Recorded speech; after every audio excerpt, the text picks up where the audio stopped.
Bismillahirrahmanirrahim. Alhamdulillah wa syukurillah wa la hawla wa la quwata illa billah. Amma ba'd. Alhamdulillah kita panjatkan puji syukur kepada Allah.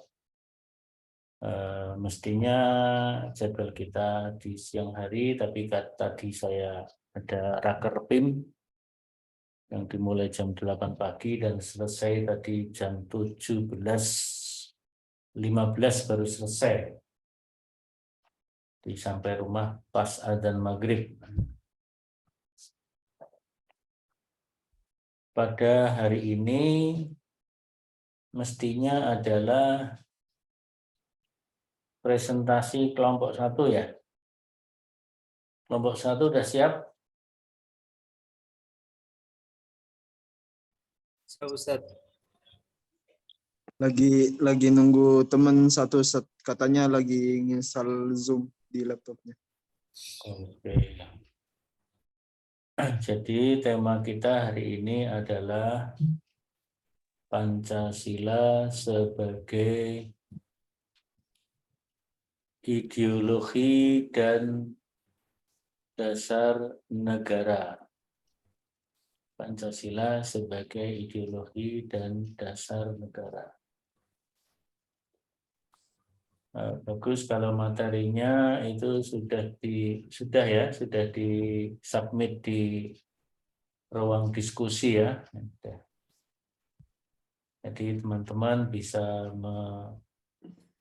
membuka di psikologi, tapi boleh juga dibagi lagi di grup WA juga boleh. Barangkali ada yang kesulitan membuka psikologi. Kadang-kadang psikologi ini kalau di waktu malam ada kesulitan untuk membuka karena di belahan bumi yang lain mungkin memakainya, mereka di waktu siang, kita berada di waktu malam. Jadi seperti itu. Dulu begitu. Jadi mudah-mudahan saja semuanya bisa mengikuti dengan lancar membuka psikologi. Ya, tema kita tentang Pancasila sebagai ideologi. Pertama sebagai ideologi, yang kedua sebagai dasar negara. Bagaimana Pancasila sebagai ideologi, bagaimana Pancasila sebagai dasar negara. Nah, nanti akan dibahas oleh kelompok 1, yaitu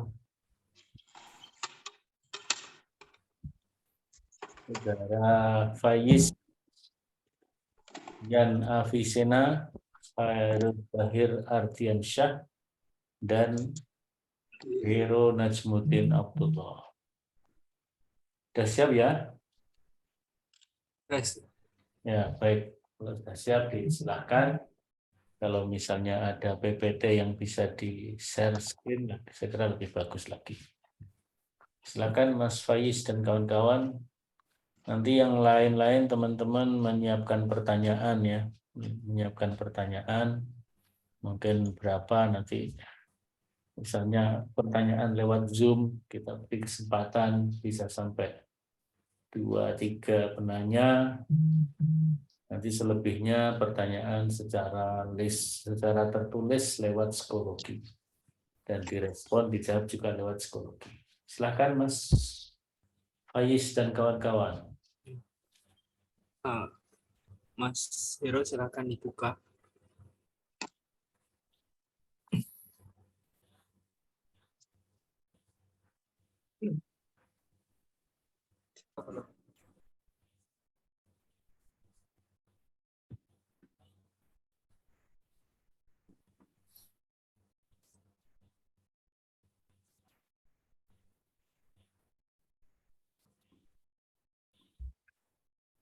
Sudah, saya langsung buka saja. Bismillah. Assalamualaikum warahmatullahi wabarakatuh. Waalaikumsalam warahmatullahi wabarakatuh. Alhamdulillahilladzi arsala rasulahu bil huda wa dinil haqq yudhhiru 'alad dini kullihi wa kafaa billahi shahida. Asyhadu an la ilaha illallah wa asyhadu anna Muhammadan abduhu wa rasuluh. Alhamdulillah, puji syukur kehadirat Allah Subhanahu wa taala yang telah memberikan kita kesempatan pada malam hari ini, kesempatan bertemu dalam Zoom meeting untuk memperdalam dan memperluas wawasan. Salat serta salam tetap tercurah kepada baginda kita suri tauladan kita Nabi Muhammad sallallahu alaihi wasallam yang telah memperjuangkan Islam dari zaman jahiliyah menuju zaman Islam ya. Sebelumnya kami berterima kasih kepada dosen Pak Syamsul Hidayat atas waktunya dan memberikan kami kesempatan untuk berpresentasi. Ya, di sini kami terdiri dari 3 orang. Yang pertama saya sendiri, Faiz Yan Afisena. Kemudian ada Khairuz Zahir Ardiansyah. Kemudian ada Mas Hero Najamuddin Abdullah. Yang insya Allah pada malam hari ini akan membahas tentang kedudukan Pancasila sebagai ideologi dan dasar negara. Next.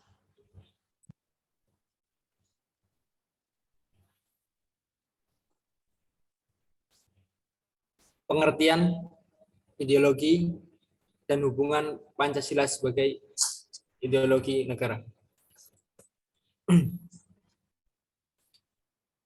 Sebelum kita masuk hubungan Pancasila dengan ideologi dan juga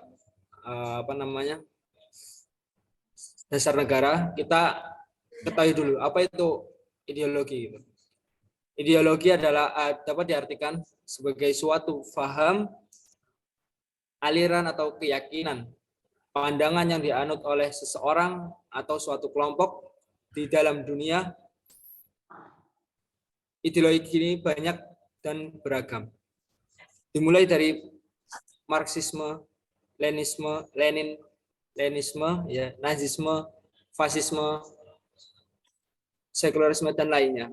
Dan paling terkenal atau paling sering kita dengar yang pernah memasuki negara Indonesia yaitu ideologi komunisme.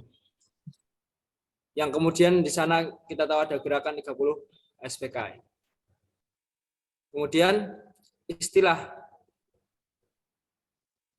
ideologi pertama kali muncul oleh seorang filsafat atau filosof berasal dari Prancis yang bernama Bertrand de Crabtree pada tahun 1796.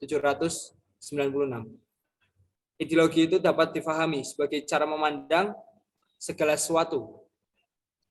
Dan ideologi pun difahami sebagai sistem keyakinan yang menyembunyikan kontradiksi keyakinan orang tersebut atau kelompok tersebut. Hal yang membedakan antara ideologi dengan filsafat, yakni ideologi bukan hanya sebatas pemikiran semata, namun ia tidak terlalu bersifat filosofis, pemikiran secara radikal, melainkan itu suatu paham yang harus warganya mengamalkan dari apa yang dipegang dan dianutnya. Begitupun dengan Pancasila.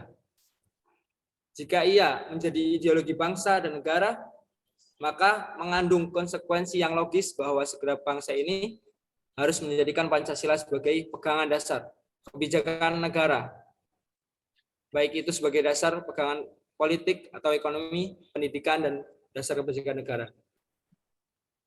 Itu sekilas tentang ideologi. Kemudian hubungan Pancasila sebagai ideologi negara, Pancasila sebagai suatu ideologi memiliki makna bahwa secara ontologi nilai-nilai Pancasila mengandung intrinsik dan ekstrinsik. Bersifat intrinsik, nilai Pancasila berwujud falsafi. Keseluruhan nilai dasarnya sistematis dan rasional, berupa sistem pemikiran yang dijadikan dasar bagi manusia dalam mengkonsepsi realitas alam semesta. Sang pencipta, manusia, makna kehidupan, masyarakat, bangsa, dan negara. Bersifat ekstrinsik atau ekstrinsik karena berupa pandangan hidup di dalamnya mengandung sistem nilai kebenaran yang diyakini berupa kebulatan ajaran tentang berbagai bidang kehidupan. Bidang kehidupan masyarakat bangsa Indonesia. Sebagai manifestasinya dalam kehidupan berbangsa dan bernegara, nilai-nilai Pancasila diyakini sebagai nilai dasar dan puncak budaya Indonesia. Jiwa dan kepribadian bangsa sedemikian mendasar nilai-nilai tersebut dalam menjiwai dan membentuk watak bangsa Indonesia. Maka sangat beralasan untuk memberikan pengakuan terhadap kedudukan Pancasila sebagai filsafat bangsa Indonesia. Itu menurut Irianto Widi Suseno. Dan juga kita tarik sebuah sejarah pada runtuhnya Kesultanan Ottoman di Turki menjadi sebuah catatan sejarah pertarungan ideologi yang berkembang di negara tersebut, dari ideologi Islam yang disusun secara rapi di kerajaan Turki, kemudian oleh Mustafa Kemal Atatürk diubah menjadi ideologi yang sekuler. Kesultanan Turki berubah drastis dari monarki menuju presidensial. Begitupun Indonesia. Pertarungan ideologi senantiasa berkembang. Dahulu kita mengenal adanya pemberontakan PKI, NII, dan lain-lainnya, di mana semua gerakan tersebut pada sejatinya ingin merubah Pancasila sebagai ideologi negara menjadi ideologi yang akan dirubah oleh mereka semua, PKI dan NII dan lain-lainnya. Catatan menarik yang perlu kita kaji dalam sebuah ideologi, yakni sumber dari ideologi adalah filsafat. Operasionalisasi dalam bentuk filsafat yaitu ideologi. Jika filsafat berbicara dari konsep dan paradigma, maka ideologi berbicara atau bagaimana berbicara bagaimana menjalankan ide filsafat itu sendiri. Filsafat bangsa Indonesia sendiri. Kedudukan Pancasila sebagai ideologi bangsa ibarat dua sisi. Dari satu mata uang yang sama, masing-masing menempati kedudukannya sendiri berfungsi dalam praktik ketatanegaraan. Itu sebuah sedikit sejarah yang bisa kita tarik dari masa lampau. Kemudian Pancasila sebagai dasar negara. Lanjut, Mas. Pancasila dalam kedudukannya ini sering disebut sebagai dasar filsafat atau dasar falsafah negara. Dari negara, ideologi negara atau state. Dalam pengertian ini, Pancasila merupakan dasar nilai serta untuk mengatur pemerintahan negara atau dengan kata lain perkataannya. Konsekuensinya seluruh pelaksanaan dan penyelenggaraan negara, terutama segala peraturan perundang-undangan termasuk proses reformasi dan segala bidang dewasa ini dijabarkan dan diderivasikan dari nilai-nilai Pancasila. Maka Pancasila merupakan sumber dari segala hukum, sumber tertinggi atau hukum tertinggi pada negara Indonesia.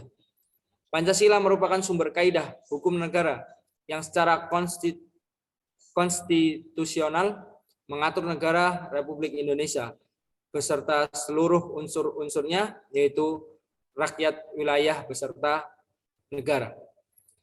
Sebagai dasar negara, Pancasila merupakan suatu asas kerohanian yang meliputi suasana kebatinan atau cita-cita hukum, sehingga merupakan suatu sumber nilai, norma, serta kaidah baik moral maupun hukum negara, dan menguasai dasar baik yang tertulis atau undang-undang dasar maupun yang tidak tertulis atau dalam kedudukannya sebagai dasar negara.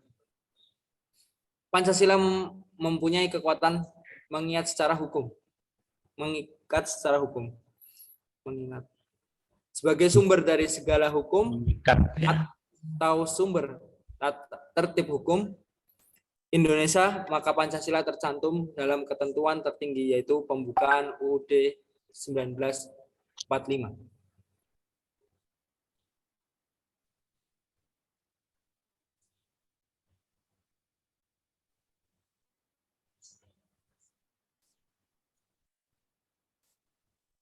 Kemudian kita kita singgung tentang dasar formal kedudukan Pancasila sebagai dasar negara Republik Indonesia yang tersimpul dalam pembukaan Undang-Undang 1945 alinea keempat yang berbunyi sebagai, mungkin di PPT tidak ditampilkan, namun di makalah ada. Maka disusunlah kemerdekaan kebangsaan Indonesia itu dalam suatu undang-undang dasar negara Indonesia yang terbentuk dalam suatu susunan negara Republik Indonesia yang berkedaulatan rakyat, yang terbentuk dalam suatu susunan negara Republik yang berdasarkan ketuhanan yang Maha Esa, kemanusiaan yang adil dan beradab, persatuan Indonesia kerakyatan yang dipimpin oleh hikmat kebijaksanaan, permusyawaratan dan perwakilan, serta dengan mewujudkan suatu keadilan sosial bagi seluruh rakyat Indonesia. Pengertian kata dengan berdasarkan kepada hal ini secara yuridis memiliki makna sebagai dasar negara.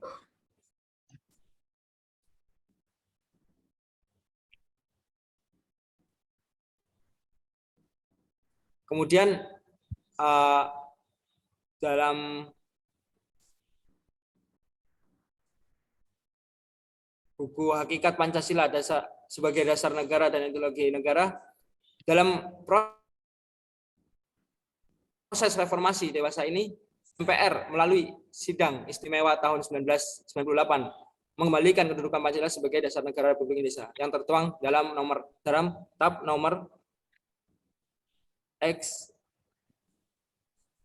V111 MPR /1998. Oleh karena itu, segala agenda dalam proses reformasi meliputi berbagai bidang lain mendasarkan bahwa kenyataan aspirasi rakyat, sila keempat juga harus mendasarkan nilai-nilai yang terkandung dalam Pancasila. Jadi tadi adalah bukti bahwa Pancasila itu sangat berhubungan erat sebagai dasar negara. Kemudian silakan Mas lanjutkan lagi. Kita masuk ke yang kedua, yaitu hubungan Pancasila dan agama dan juga ideologi lain. Hubungan Pancasila, silakan Mas. Nah, hubungan Pancasila dan agama itu dibagi menjadi 8 menurut Kailan. Yang pertama adalah negara adalah berdasar atas ketuhanan yang Maha Esa, asas ketuhanan yang Maha Esa. Bangsa Indonesia adalah sebagai bangsa yang berketuhanan yang Maha Esa, konsekuensinya setiap warga memiliki hak asasi untuk memeluk dan menjalankan ibadah sesuai dengan agama masing-masing. Tidak ada tempat, terus yang ketiga, tidak ada tempat bagi ateisme dan sekularisme karena hakikatnya manusia berkedudukan kodrat sebagai makhluk Tuhan. Yang keempat, tidak ada tempat bagi pertentangan agama, golongan agama, antar dan inter pemeluk agama, serta antar pemeluk agama. Yang kelima, tidak ada tempat bagi pemaksaan agama karena ketakwaan itu bukan hasil paksaan dari siapapun juga. Yang keenam, memberikan toleransi terhadap orang lain dalam menjalankan agama dalam negara. Yang ketujuh, segala aspek dalam melaksanakan dan menyelenggarakan agama harus sesuai dengan nilai-nilai ketuhanan yang Maha Esa, terutama norma-norma hukum positif maupun norma moral baik, moral agama maupun moral penyelenggaraan negara. Dan yang kedelapan, negara pada hakikatnya adalah merupakan berkat rahmat Allah yang Maha Esa. Jadi hubungannya dengan agama sangat larat. Agama membutuhkan Pancasila dalam menyelesaikan keterbatasan khususnya untuk mempertemukan antar agama untuk menghindari adanya konflik. Seperti yang telah dicantumkan dalam tadi hubungan negara agama menurut NKRI, Negara Kesatuan Republik Indonesia, yang telah disebutkan oleh Kailan. Dalam dimensi sosiologis, agama seringkali memiliki fungsi sebagai pemecah atau outgroup. Agama ini hanya dapat dijembatani melalui konsensus bersama, yaitu dengan Pancasila. Sebaliknya, Pancasila membutuhkan agama. Untuk apa? Untuk mempercayai kedalaman makna hidup. Tanpa agama, Pancasila tidak bisa hidup. Dan Pancasila dan agama ini memiliki hubungan yang mengenai prinsip ketuhanan dan juga prinsip mengedepankan Tuhan dengan mencantumkan sila pertamanya. Yang kita tahu, sila pertama yang berbunyi ketuhanan yang Maha Esa. Indonesia merupakan salah satu negara yang bertuhan. Artinya setiap warga negara itu mempercayai adanya Tuhan. Sehingga prinsip ketuhanan dicantumkan dalam sila pertama Pancasila yang merupakan dasar serta ideologi negara Indonesia. Di Indonesia terdapat 5 agama sehingga kita bisa menjaga kerukunan antara masyarakat. Maka sila pertama di dalam Pancasila dibuat dengan bahasa yang umum, yaitu ketuhanan yang Maha Esa.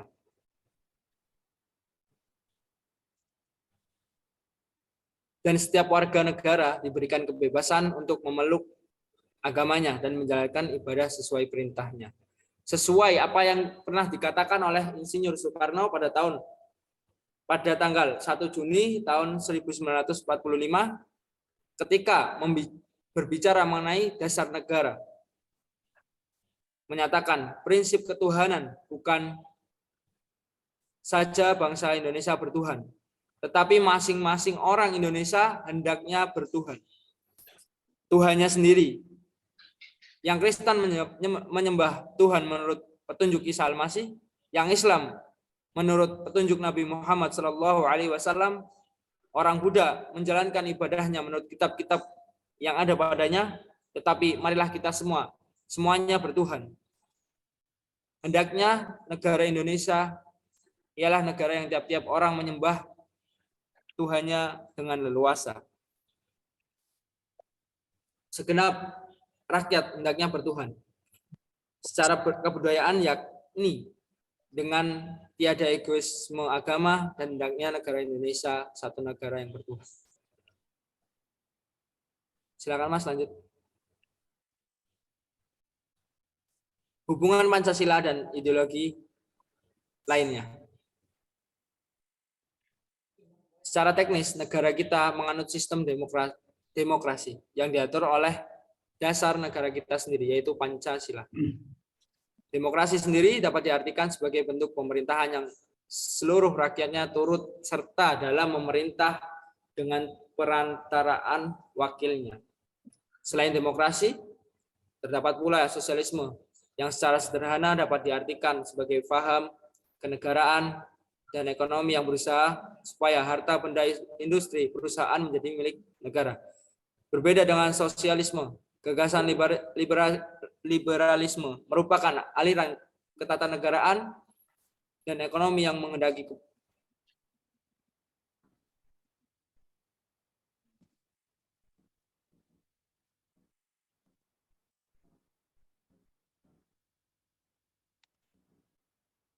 setiap silanya mempunyai makna sendiri. dilihat dari berbagai ideologi yang dijabarkan di atas, Pancasila menganut ideologi demokrasi dan sosialisme. Yang tersebut dikarenakan bangsa Indonesia memiliki kepedulian yang tinggi untuk kepentingan bersama. Dia ingin mewujudkan kesejahteraan dalam masyarakatnya, tercantum dengan sangat jelas pada sila kelima, keadilan sosial bagi seluruh rakyat Indonesia. Dalam hal ini pemerintahan menjadi perwakilan rakyat untuk memenuhi kebutuhan masyarakat, sehingga dapat disimpulkan bahwa ideologi Pancasila dengan tegas lebih mengedepankan kepentingan bersama dibanding dengan kepentingan pribadi. Silakan Mas, lanjut. Untuk materi yang ketiga, insya Allah akan dilanjut oleh Mas Zair. Silakan, kepadanya kami persilahkan. Oke, bismillahirrahmanirrahim. Saya akan melanjutkan materi yang ketiga, yakni hubungan Pancasila dengan UU Undang-Undang Dasar 1945. Lanjut.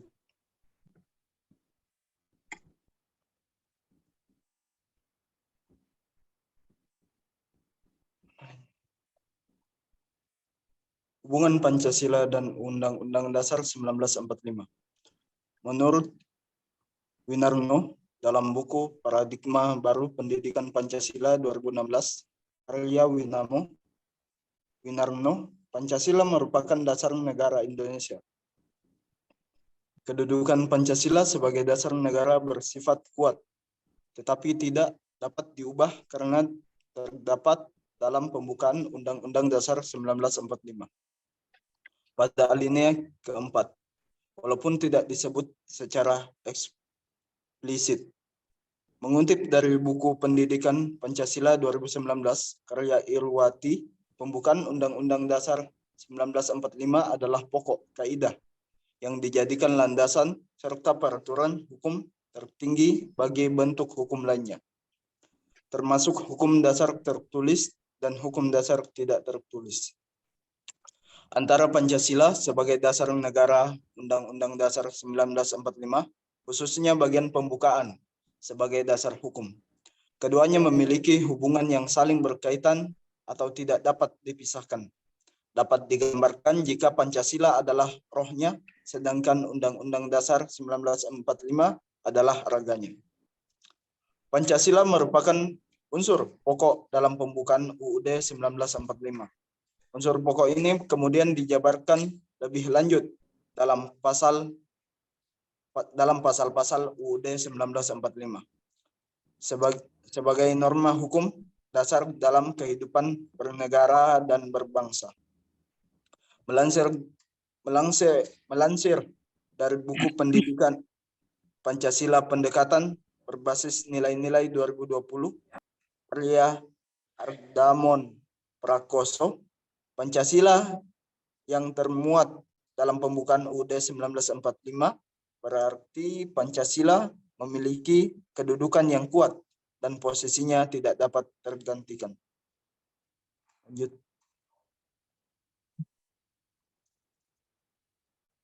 Lanjut ke bab selanjutnya, yakni implementasi Pancasila dalam pembuatan kebijakan negara dalam bidang politik, ekonomi, sosial, budaya, dan hankam.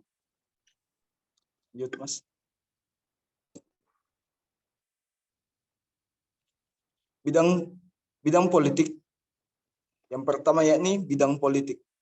Dibuatnya berbagai macam bentuk pasal yang akan mengatur kebijakan negara terhadap kehidupan politik.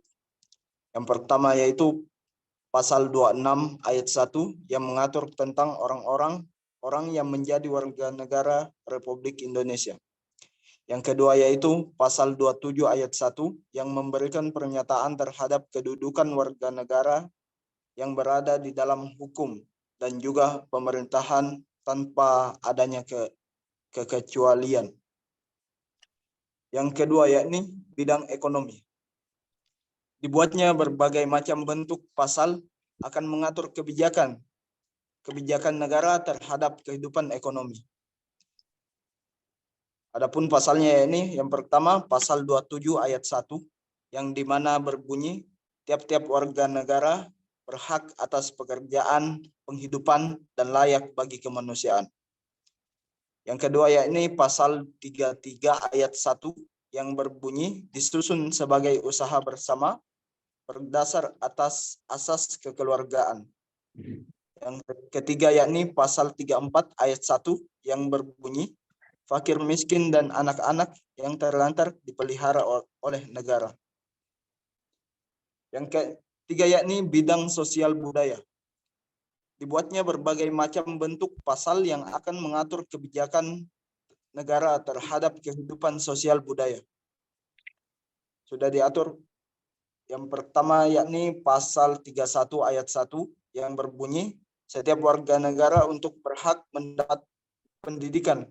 Ketentuan ini menegaskan bahwa mendapatkan pendidikan adalah HAM.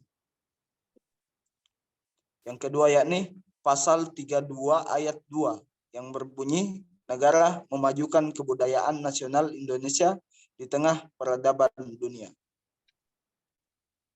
Yang keempat yakni bidang hankam. Dibuatnya sebagai berbagai macam bentuk pasal yang akan mengatur kebijakan negara terhadap kehidupan, pertahanan, dan keamanan. Pasalnya yaitu pasal 27 ayat 3 yang berbunyi setiap warga negara berhak dan wajib ikut serta dalam upaya pembelaan negara. Mungkin cukup itu.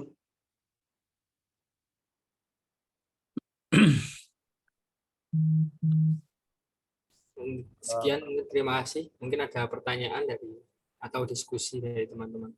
Ya, silakan teman-teman untuk memberikan respon. Bisa 1, 2, 3, mungkin sampai 4 ya. Siapa yang mau bicara lebih dulu? Silakan, tafadhol.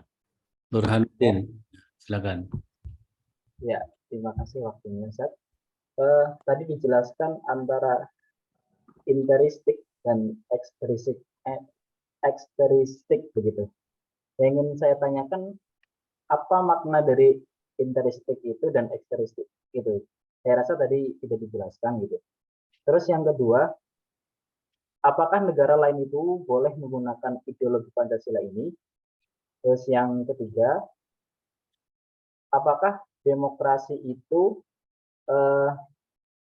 bagian dari Islam atau dapat diislamkan, seperti itu. Terima kasih sudah jazakumullahu khairan. Ya. Boleh ditampung dulu, mungkin ada yang lain lagi, pertanyaan yang lain. Boleh ditampung, nanti Mas Faiz, Mas Hero, Mas Khairul Zahir untuk menyiapkan jawabannya. Sambil menyiapkan menampung pertanyaan berikutnya, siapa yang mau menyusul pertanyaan berikutnya?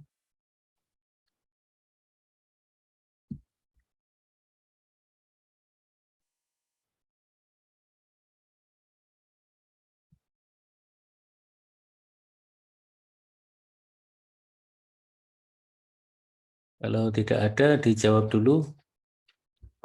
Boleh Faiz, boleh Hero, boleh Khairul Zahir. Silakan.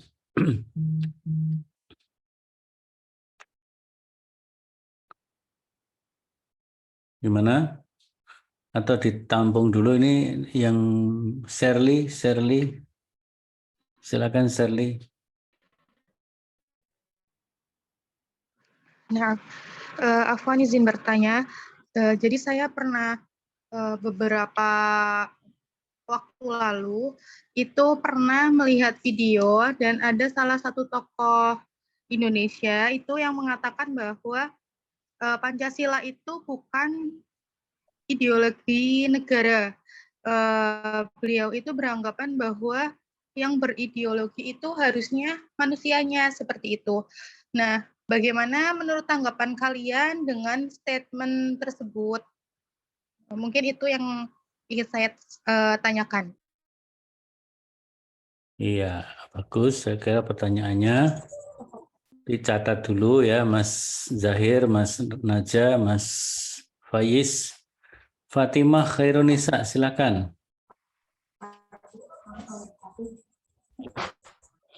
Baik, Pak, pertanyaan saya hampir mengenai dengan pertanyaan yang kedua. Jadi tadi disebutkan tentang bidang-bidang atau yang ada menyangkut tentang ideologi itu. Nah, itu ada bidang ekonomi dengan pasal yang berbunyi fakir miskin dan anak-anak yang terlantar dipelihara oleh negara. Nah, pada pandemi kemarin itu ada terjadi mungkin pihak-pihak oknum-oknum negara itu yang menimbun bansos. Nah, apakah ini adalah salah satu bentuk kurangnya ideologi Pancasila dan bagaimana kenapa itu bisa terjadi? Terima kasih. Ya, baik. Saya kira 3 pertanyaan ini dulu ya untuk direspon oleh pemakalah. Silakan. Tadi yang pertama, Mas Heru, gimana pertanyaannya?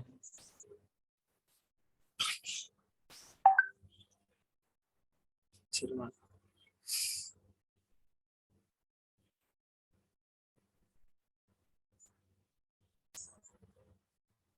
Heru, tadi nyatet.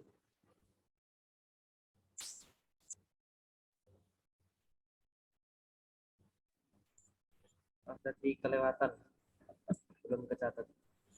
Oh, belum tercatat. Tadi Mas siapa? Mas Burhan ya? Burhanuddin.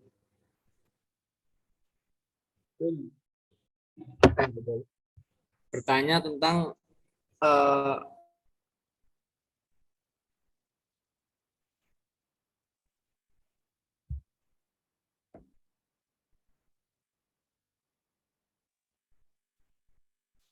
Nah, interistik dan ekstristik. Yang pertama, yang kedua, ideologi Pancasila itu kan kalau seandainya di luar sana ada negara yang menggunakan ideologi ini, apakah pas gitu? Apakah boleh gitu? Gitu. Terus yang ketiga, demokrasi ini itu eh, apakah merupakan bagian dari Islam, dan kalaupun dia tidak, apakah bisa diislamkan? Seperti itu. oh Terima ya. kasih. Ya, bismillah. Cek. Mas. Ya, saya jawab ya. Jadi saya jawab pertanyaan yang pertama dulu dari Mas Burhanuddin. Nilai intrinsik yang terkandung dalam Pancasila itu dapat ditemukan sebenarnya langsung di dalam 5 sila. Itu ada nilai ketuhanan, nilai kemanusiaan yaitu humanisme, nilai persatuan atau nasionalisme, kemudian yang keempat nilai demokrasi, dan yang kelima nilai keadilan. Itu pengaruh atau yang dipengaruhi oleh dari dalam Pancasila atau nilai intrinsik itu sendiri, yaitu memiliki nilai yang memiliki nilai-nilai yang terkandung dalam Pancasila. Memiliki nilai ya. Nilainya ada 5 tadi, nilai ketuhanan, kemanusiaan atau humanisme, persatuan atau nasionalisme, demokrasi, kemudian keadilan.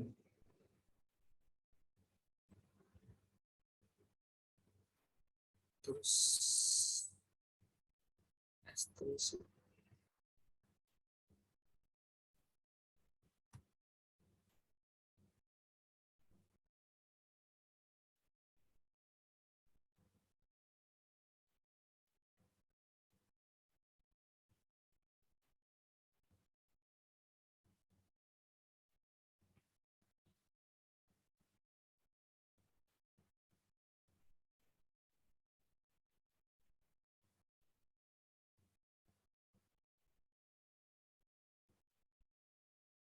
Kemudian nanti apa lagi yang kedua?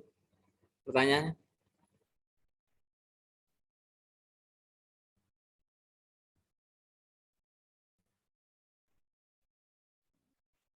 Yang kedua tadi tentang Pancasila bukanlah ideologi ya? Atau apa tadi? Oh, Pancasila bukanlah ideologi. Demokrasi. Gimana? Coba kurang jelas.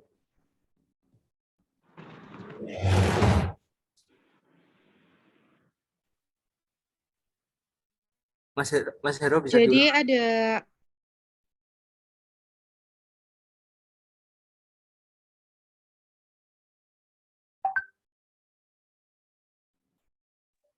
Apakah negara lain boleh menggunakan ideologi ini?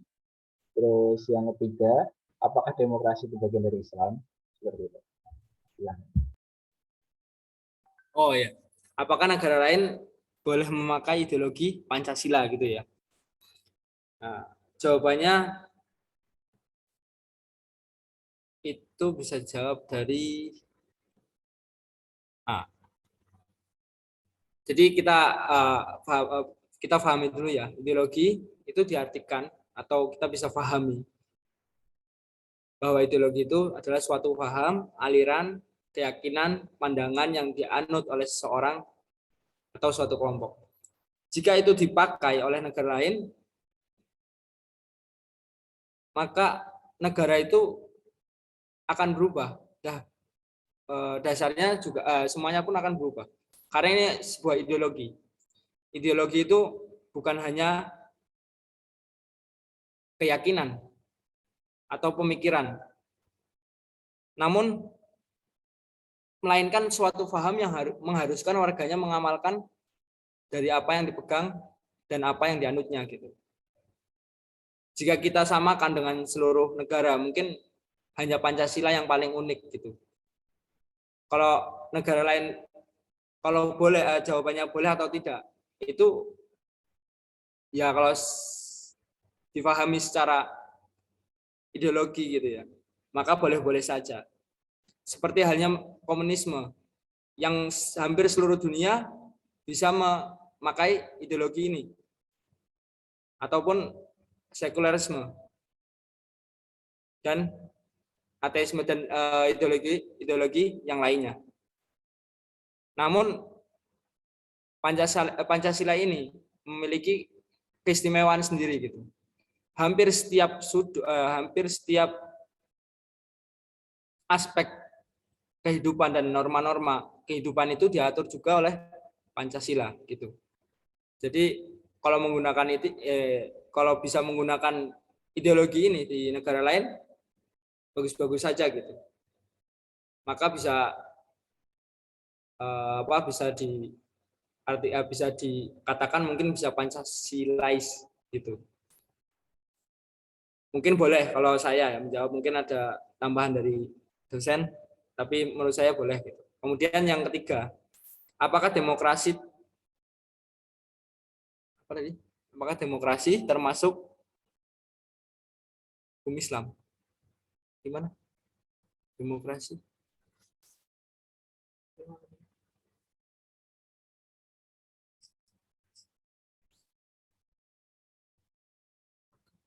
Mas Burhan, pertanyaannya. Apakah demokrasi? Ya betul seperti itu. Apakah demokrasi itu bagian dari Islam? Oh. Kalau dibilang demokrasi sebagian dari Islam, kalau kita tilik dari sejarah gitu ya. Sejarah Umar bin Khattab, kemudian Khulafaur Rasyidin lah. Dan Nabi Muhammad itu menggunakan demokrasi ini. Jadi musyawarah gitu. Kita sebut musyawarah. Namun bahasa politiknya itu demokrasi. Apakah itu bagian dari Islam? Kalau saya setujunya lebih ke musyawarah bukan demokrasi. Karena di dalam politik ini ya kan. Jadi ini mungkin melebar gitu ya dari tema. ya kurang setuju kalau saya masalah demokrasi itu termasuk dari Islam sendiri. Namun sudah dijelaskan sebenarnya itu Pancasila itu menganut atau mengandung makna permusyawaratan itu sendiri, bukan demokrasi gitu. Jika dikatakan demokrasi itu salah satu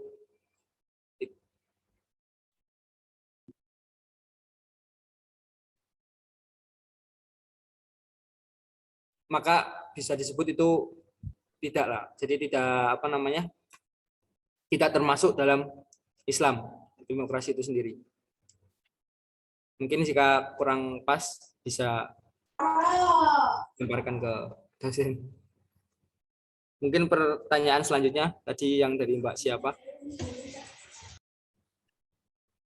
Fatimah. Mbak Fatimah. Fatimah Khairun Nisa.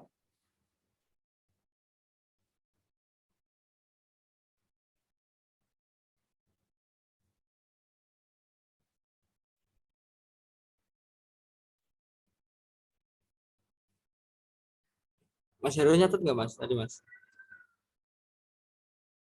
Mas Heru nyatet kan? Nggak nyatet. Loh. Ya. Coba Mbak Fatimah bisa diulangi lagi Mbak.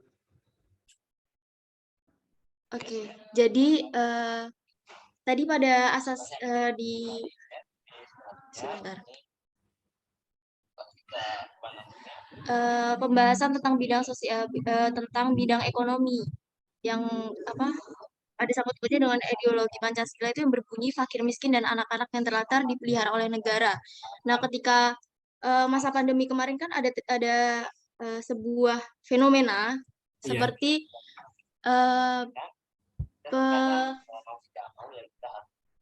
bansos yang tidak disalurkan dengan rata. Nah, ini apakah contoh dari kurangnya ideologi Pancasila pada individu? Nah, jika iya, bagaimana itu bisa? Kenapa itu bisa terjadi seperti itu? Jadi jawabannya ya karena kurang pahamnya tentang ideologi Pancasila itu sendiri. Sebenarnya jika orang petinggi-petinggi itu paham, dan seharusnya harus paham gitu ya, karena mereka adalah pengatur negara atau aparatur negara yang mengatur kesejahteraan masyarakatnya. Ya itu mungkin bisa disebut salah satu kekurangan atau kurang pahamnya tentang pemahaman ideologi Pancasila itu sendiri. Dan kenapa bisa terjadi? Karena Pancasila ini sekarang sangat jarang sekali dibahas atau dikaji secara mendalam. Mungkin hanya dikaji oleh para mahasiswa yang mempelajari atau mereka masuk pada jurusan tersebut seperti PPKN dan yang lainnya. Dan sebenarnya ini sudah sudah direformasikan itu, maksudnya sudah diumumkan ya kan pada ketetapan yang ditetapkan oleh MPR. Jika itu benar-benar seorang aparatur negara sejati gitu atau pemerintah sejati, maka seharusnya dia meletakkan kesadaran untuk untuk memberikan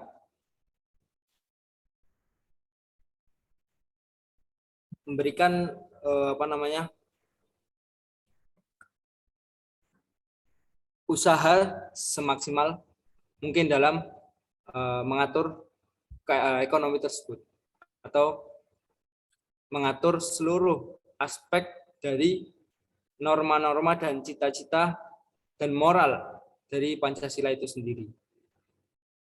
Dan tadi ya, kenapa itu bisa terjadi ya? Karena kurangnya atau minimnya pembelajaran Pancasila itu sendiri. Mungkin seperti itu. Ya, baik. Ya.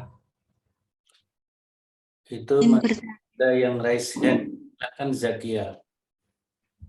Ya, mohon maaf sebelumnya izin bertanya, bagaimana cara antum menyikapi banyak pandangan yang multitafsir terhadap Pancasila, di mana belakangan ini kita lihat ada beberapa isu, salah satunya diangkatnya RUU pornografi dan porno aksi, di mana muncul pihak pro dan kontra, yang keduanya itu sama-sama mendasarkan bahwasanya pandangannya itu berdasarkan pada nilai-nilai Pancasila, di mana yang kontra mengatakan bahwasanya hal tersebut terlalu memaksakan agama masuk ke dalam urusan negara, di mana mengatakan bahwasanya negara Indonesia itu bukanlah negara agama. Kemudian yang pro terhadap RUU mengatakan bahwasanya hal-hal yang dilarang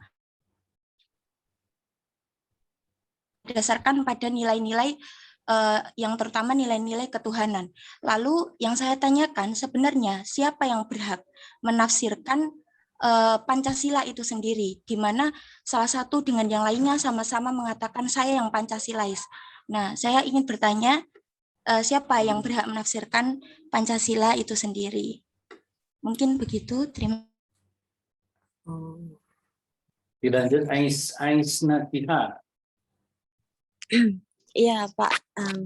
Mungkin ini pertanyaan yang terakhir. Nggak. Artinya terakhir lewat Zoom. Kalau belum puas nanti bisa bertanya lewat psikologi ya yang lainnya. Baik. Maaf sebelumnya saya ingin bertanya. Pancasila dibuat atas dasar ketauhidan kepada Allah, ya, karena Pancasila pertama adalah ketuhanan yang Maha Esa. Itu berarti Pancasila berideologis dengan ketauhidan kepada Allah. Itu berarti dengan keislaman yang hakiki. Lalu kenapa sekarang ada beberapa mungkin kelompok atau circle yang tidak mau berpegang pada Pancasila dan mengatakan bahwa Pancasila itu bukan ideologi Islam? Ya, sekian. Terima kasih. Baik, silakan direspon. Dua pertanyaan atau dua penanya dari Zakia sama dari Najiha, Ais Najiha. Coba Mas Heru sama Mas Zahir bisa buka suara. Ya, silakan gantian yang jawab. Mas Naja, Mas Hero, Mas Khair Zahir. Tapi nanti mungkin boleh juga teman-teman yang lain ingin menyumbangkan jawabannya juga boleh ya. Ini yang namanya Zakiyah banyak banget kan. Ada Nabila Zakiyah, ada Zakiyah Laili. Itu boleh memberikan ikut menyumbang jawaban juga boleh ya. Ada Ilham Sahputra dan lain-lainnya. Tapi dimulai dari pemakalah dulu yang menjawab ya. Apa Hero Naja atau Khair Zahir atau Faiz.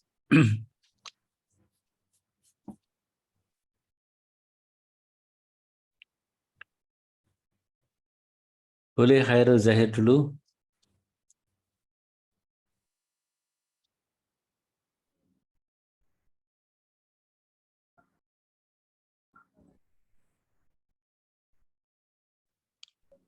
Ulang pertanyaannya tadi, Mbak Zakia.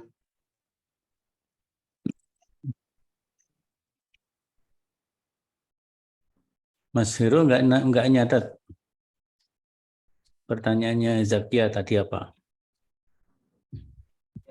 Zakia tadi yang saya catat sedikit itu akhir-akhirnya saja. Siapa yang menafsirkan Pancasila?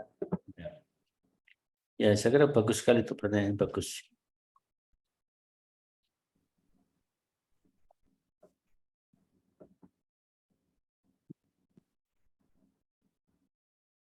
Silakan Mas Zahir. Bisa menjawab.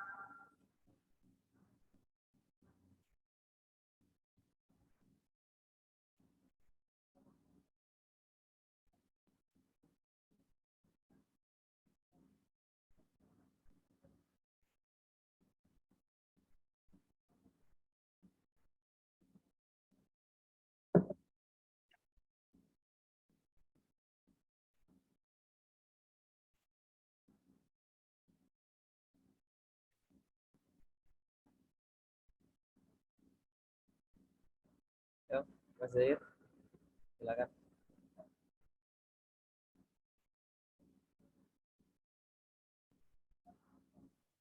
Mas Hero aja dulu. Kurang.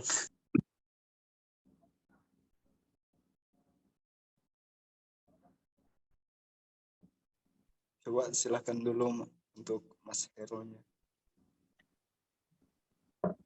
Baik, menurut yang saya ketahui dan saya pikiran saya, siapa yang berhak menafsirkan Pancasila itu semua warga Indonesia. Karena setiap warga, setiap manusia itu memiliki pemikiran yang berbeda-beda, namun pasti pada semua pemikiran yang beda-beda itu akan dikembalikan pada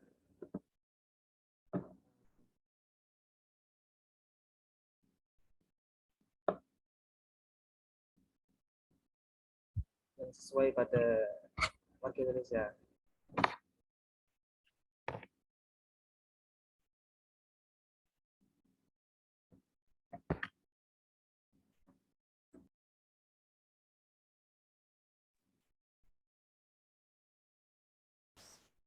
Mas Zahir.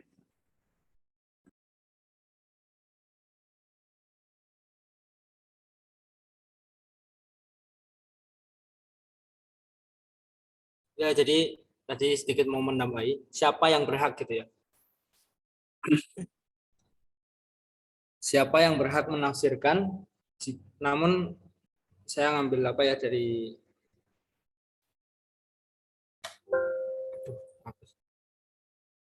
dari apa referensi Badan Pembinaan Ideologi Pancasila. Siapa yang patut menafsirkan?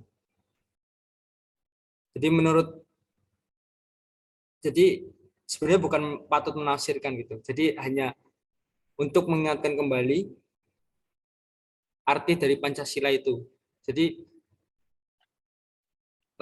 apa ya?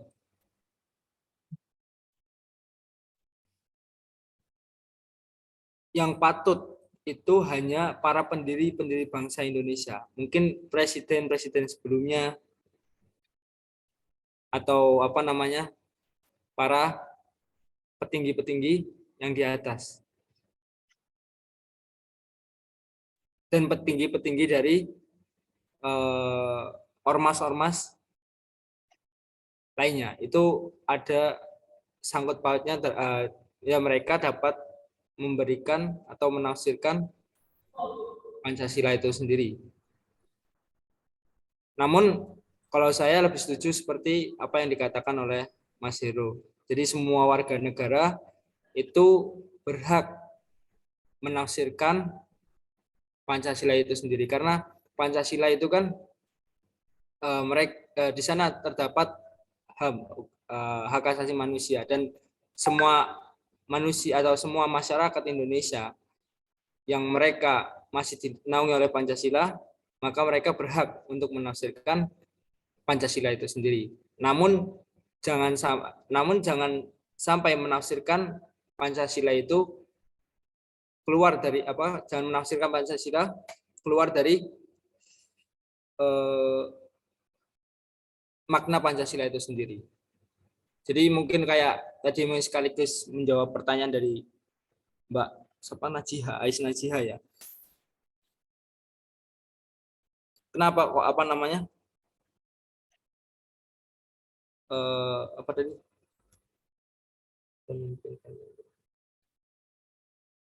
Apa Mbak tadi Mbak? Bisa diulangi pertanyaannya? Lupa saya. Ini saya catat untuk yang Ya, jadi Mas Hero. Jadi Pancasila tadi kan berideologi tauhid. Tapi sekarang kenapa ada golongan yang masih berpikiran kalau Pancasila itu tidak tauhid, Pancasila itu tidak Islami dan lain-lain seperti itu. Nah, ya ini bisa apa namanya? Bisa sedikit nyerempet sama tadi. Jadi semua orang sebenarnya bisa menafsirkan hal itu.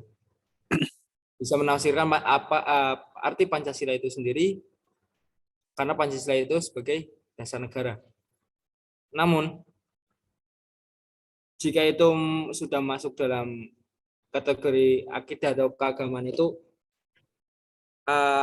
akan beda pembahasan gitu. Jika mereka dari golongan yang tidak mengakui Pancasila itu sebagai dasar negara, padahal Pancasila itu sendiri berasas ketuhanan gitu ya. Atau mereka memiliki poin-poin atau makna dari akidah itu sendiri. Jika hal itu tidak diakui, maka akan atau bisa dinamakan orang yang memberikan argumen seperti itu bukanlah orang ahlu sunnah wal jamaah atau kita sebut orang yang benar-benar paham tentang Islam gitu. Akan tapi mereka yang telah keluar dari Islam sendiri. Jadi mungkin bisa disebut khawarij gitu. Karena dalil yang mereka keluarkan itu waman lam yahkum bima anzalallahu fa ulaika humul kafirun. Siapapun yang tidak berhukum dengan hukum Allah itu mereka adalah kafir gitu kan. Ya mungkin karena beda pemahaman gitu. Jika ditafsirkan seperti itu, maka banyak para petinggi, terutama ormas-ormas dan juga para petinggi negara itu tidak setuju dengan sebutan negara Indonesia itu bukan negara Islam. Padahal seluruh dunia menyebut bahwa Indonesia adalah negara Islam.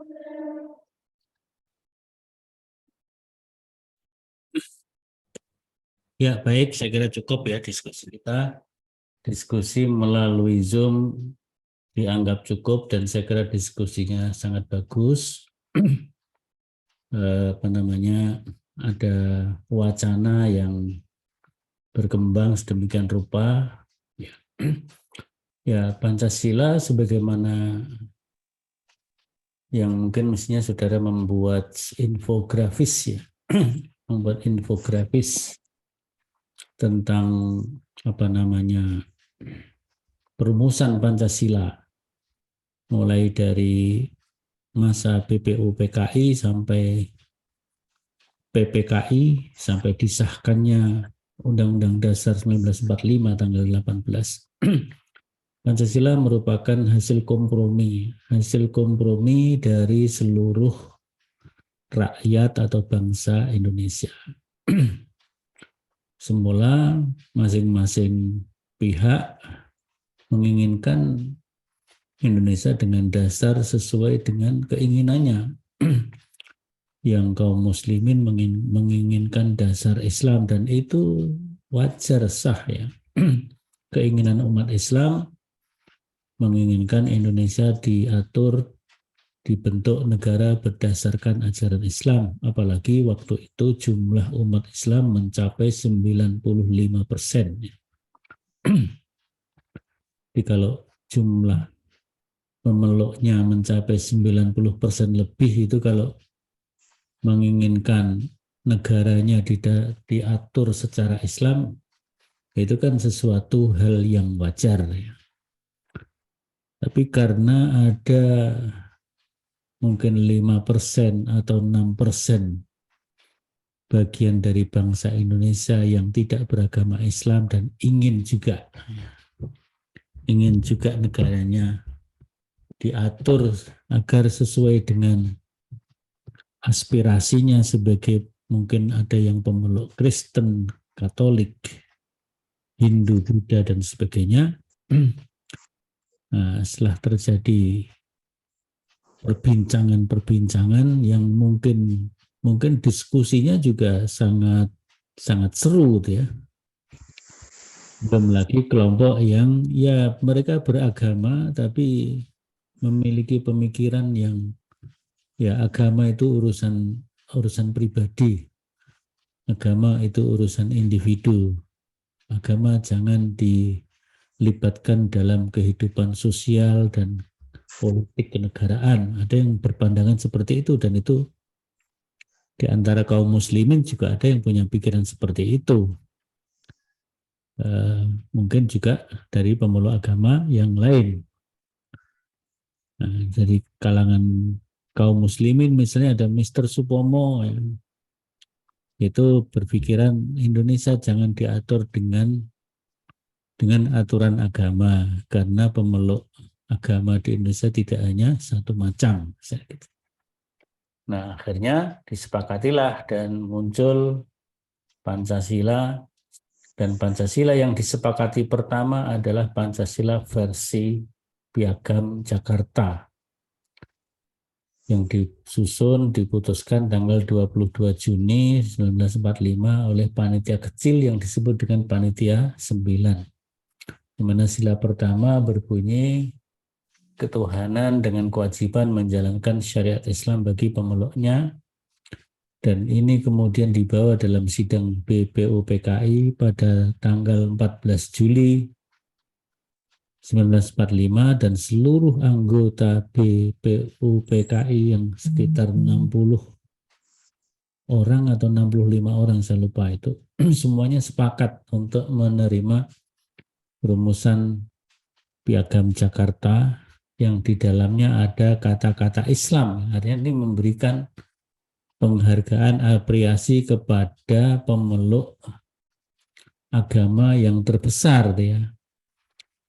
Meskipun tetap memberikan kesempatan kepada kelompok-kelompok keagamaan yang lain untuk menjalankan agama sesuai dengan keyakinannya masing-masing gitu.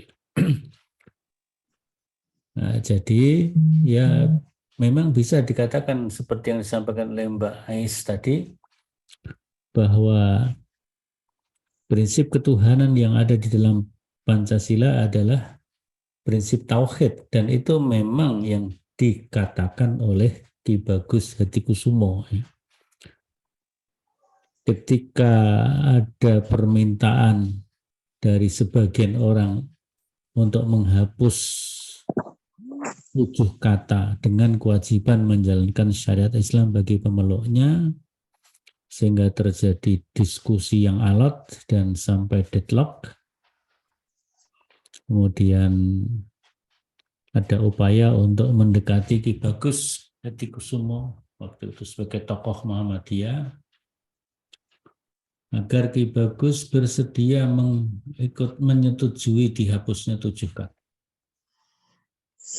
Yang akhirnya memang Ki Bagus menyetujui setelah dibujuk rayu oleh Pak Kasman Singodimejo. Nah, Ki Bagus mengusulkan dengan kewajiban menjalankan syariat Islam bagi pemeluknya diganti dengan Yang Maha Esa, ketuhanan Yang Maha Esa. Dan beliau menjelaskan bagi umat Islam ketuhanan Yang Maha Esa adalah tauhid. Ya, yang bertauhid, yang wajib bertauhid dan menjalankan tauhid tentu adalah kaum muslimin. Yang lainnya ya silahkan sesuai dengan keyakinan agamanya masing-masing, dan di mana ajaran Islam memiliki prinsip rahmatan lil alamin, ya. Rahmat bagi semua. Artinya Islam juga mengajarkan agar umat Islam berdampingan, hidup berdampingan secara harmonis dengan pemeluk agama yang lainnya gitu ya, dalam kehidupan sosial, kemasyarakatan, berbangsa dan bernegara. Jadi ini sebenarnya prinsip yang penting yang untuk dipegangi. Nah, persoalan penafsiran, memang semua rakyat, semua anak bangsa berhak memberikan tafsir, tapi kan tidak boleh tafsir sendiri-sendiri. Maka tafsir itu mesti harus dilakukan secara bersama-sama.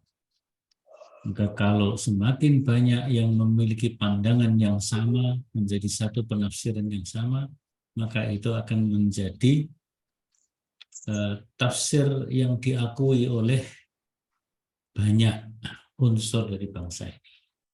Seperti misalnya Muhammadiyah memberikan tafsir bahwa negara Pancasila, negara Republik Indonesia adalah Darul Ahdi Wasyahadah, negara hasil kesepakatan dan negara tempat berjihad, berjuang, membuktikan mengisi kemerdekaan ini dengan prinsip-prinsip yang diyakini. Ya, karena Muhammadiyah sebagai kelompok komunitas bangsa yang beragama Islam, Muslim, ya tentu mengisi tafsir-tafsir Pancasila, baik sila 1, sila 2, dan seterusnya itu dengan nilai-nilai ajaran Islam. Yang Kristen ya silakan, yang Hindu, Buddha juga silakan memberikan tafsir sendiri, berlaku dalam komunitasnya masing-masing, tetapi tetap dalam hidup berdampingan sebagai Bhinneka Tunggal Ika. Jadi saya kira seperti itu, dan dengan begitu insya Allah Pancasila akan menjadi kuat, menjadi landasan moral, landasan filosofi, termasuk ideologi. Jadi ideologi itu ya bisa menjadi ideologi negara dan juga ideologi rakyatnya. Sebagai ideologi negara akan menjadi ukuran, ya, tolak ukur. Jadi misalnya negara berdasarkan ketuhanan yang Maha Esa, berarti negara ini mengatur rakyatnya berdasarkan prinsip-prinsip ketuhanan, artinya seluruh anak bangsa ini harus beragama, seperti yang dikatakan oleh Pak Profesor Kailan itu, ya. Jadi tidak ada tempat bagi ateisme, tidak ada tempat bagi sekulerisme. Jadi agama mewarnai negara sesuai dengan proporsinya. Maka ada di Indonesia ada Kementerian Agama, ada Departemen Agama. Mana dalam Departemen Agama ada aspek pendidikan, ada aspek pembinaan kemasyarakatan bagi umat Islam, ada pengelolaan ibadah haji, ada pengelolaan zakat dan sebagainya. Ada Basnas, ada Basda dan sebagainya. Nah, bagi pemeluk agama lain tentu ada unsur-unsur yang lain juga itu, ya. Sehingga ada misalnya kalau dalam Islam ada Bimas Islam, bimbingan masyarakat Islam. Dalam Kristen ada Bimas Kristen dan seterusnya. Jadi itu merupakan implementasi Pancasila sebagai ideologi sekaligus sebagai dasar negara. Tadi sudah dijelaskan oleh pemakala Mas Khairul Zahir, Mas Faiz, dan Mas Naja, Hero Naja, bagaimana hubungan Pancasila dengan perundang-undangan. Tentu tidak hanya Undang-Undang Dasar 45. Pancasila ada Undang-Undang Dasar 45, kemudian nanti ada undang-undang negara yang lain. Sekarang yang lagi ramai ini dibicarakan tentang revisi Undang-Undang Sistem Pendidikan Nasional. ada upaya-upaya dari kelompok-kelompok tertentu yang ingin mulai melucuti ideologi Pancasila dari sistem perundang-undangan tentang pendidikan. Sehingga banyak direaksi dari kelompok-kelompok keagamaan seperti Muhammadiyah dan lain-lainnya. Sehingga akhirnya DPR menyepakati bahwa RUU Sisdiknas ditunda pembahasannya. Nah, karena kalau tergesa-gesa nanti hasilnya malah buruk ya. Maka sementara ya dipakai saja yang sudah ada, Undang-Undang Sistem Pendidikan Nasional, yaitu Undang-Undang Nomor 20 tahun 2003 yang dulu disusun pada zaman Menteri Pendidikan Nasionalnya Pak Malik Fajar, Rektor Universitas Muhammadiyah Surakarta dan Rektor Universitas Muhammadiyah Malang, yang kemudian berkesempatan menjadi menteri, pernah jadi menteri agama, pernah jadi menteri pendidikan, ya karena pengalamannya bermuhammadiyah, mengelola pendidikan mulai dari beliau pernah jadi guru SD, SMP, SMA sampai menjadi rektor 2 perguruan tinggi Muhammadiyah yang besar, yaitu UM Malang dan UM Surakarta. Pengalaman itu mewarnai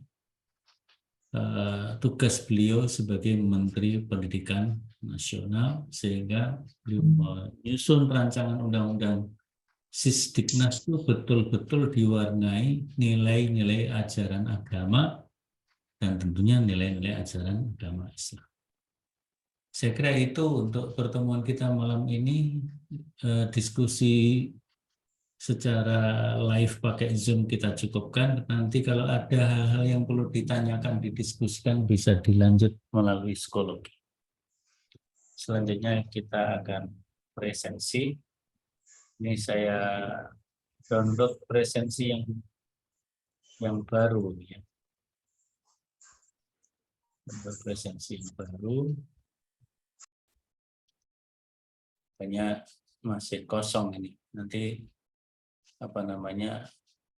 kita combine dengan presensi yang kemarin.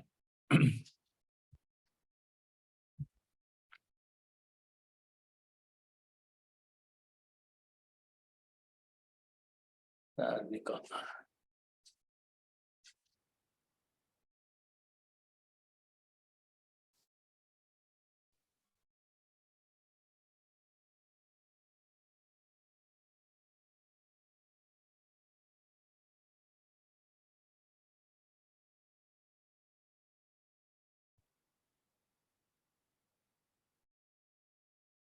Zidna hadir?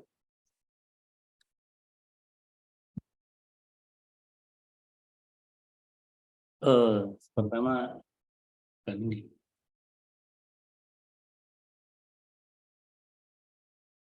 Zidni Atorida. Zidni Atorida hadir?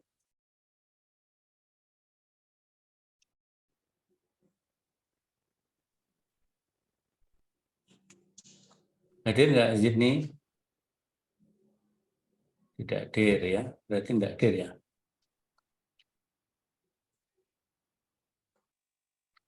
Awalia Khalifatur hadir ya. Hadir Ustadz. Zakia Nurul Latifah. Shirley tadi hadir. Muhammad Sofin Ardiansah tidak hadir. Anissa Dwi Latifah. Hadir Ustadz. Asma Laili Hanifah. Asma Laili. Zakiyah Laili Maghfirah hadir ya tadi. Hadir Ustadz. Ini yang Zakiyah ya. Zakiyah Nurul Latifah hadirah Ustadz. Zakiyah Nur. Asma Laili Hanifah hadirah Ustadz. Jadi Zakiyah Nur Latifah hadir, Asma Laili Hanifah juga hadir ya. Zakiah Laili Mafirah juga hadir. Hadir Ustaz. Heronaja hadir. Tiffany Lovely,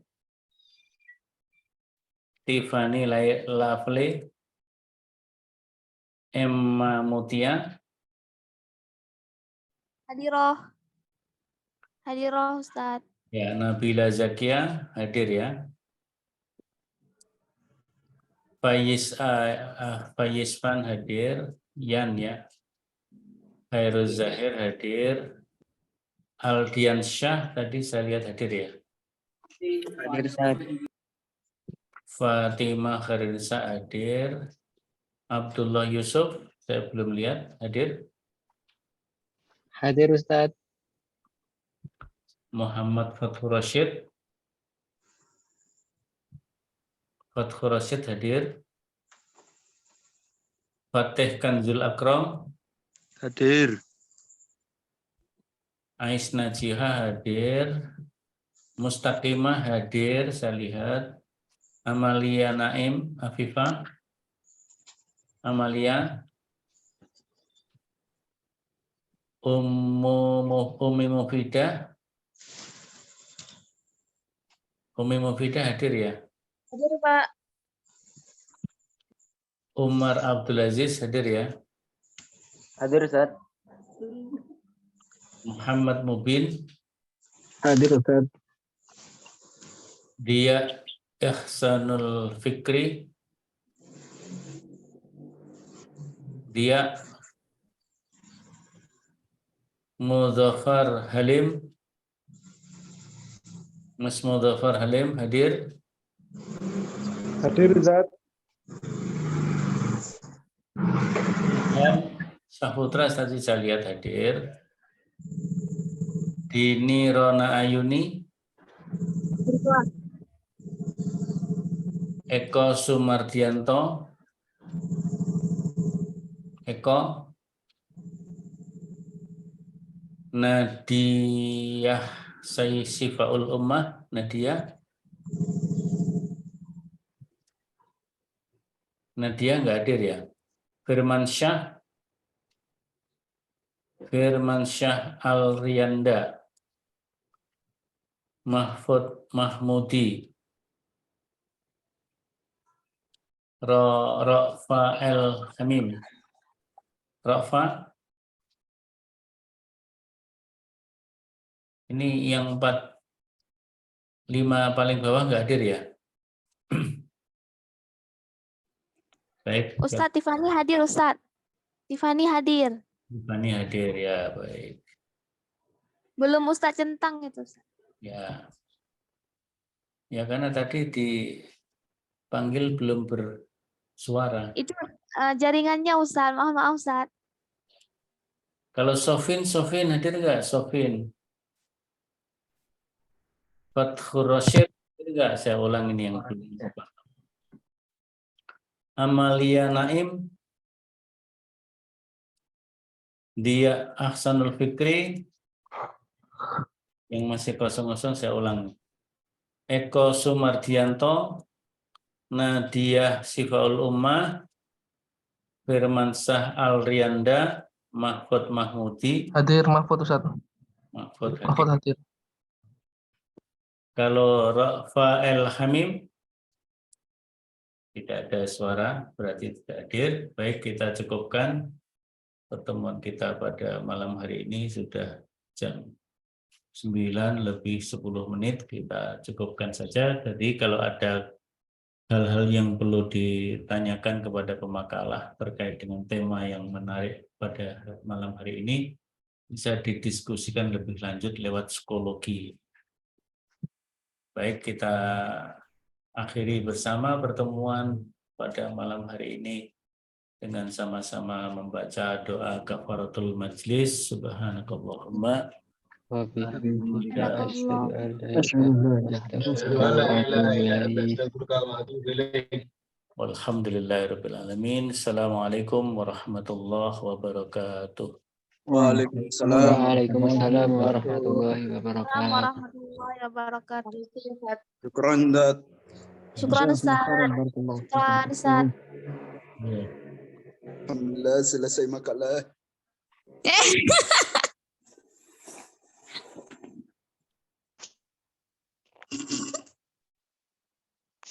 Tahu siapa saya. Yo, besok lagi yo. Besok lagi presentasi yo. Siap-siap diajar Mas Robi kau. Jangan. Aku nggak sama Robi yo.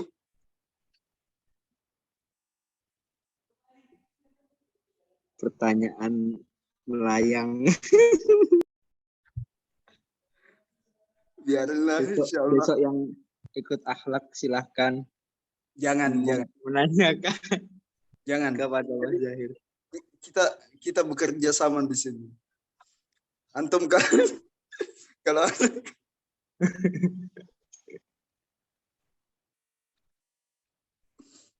Hiro jangan banyak tanya besok Hiro ya Allah. Kamu kan besok. Mentang-mentang aku nggak bisa jawab pertanyaan yang tadi ini kan. Siapa itu yang tadi jawab? Bertanya ya Allah. Pusing aku. Dah lah. Mau bobo. Siap-siap besok. Udah. Duluan ya. Assalamualaikum. Oke, oke.